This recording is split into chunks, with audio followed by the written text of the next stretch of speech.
Hai teman-teman, kali ini kita akan membahas rahasia seru dari hewan-hewan di sekitar kita.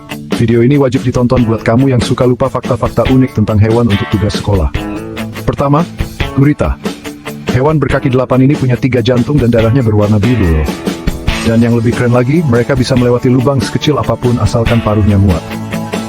Selanjutnya burung.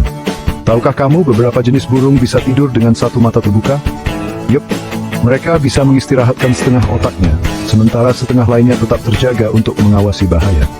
Terakhir, kita bahas siput. Mereka memang lamban, tapi sebenarnya sangat menarik. Siput bisa tidur sampai 3 tahun kalau cuacanya tidak mendukung. Jadi, lain kali kamu melihat gurita, burung, atau siput, ingatlah mereka punya banyak rahasia tersembunyi.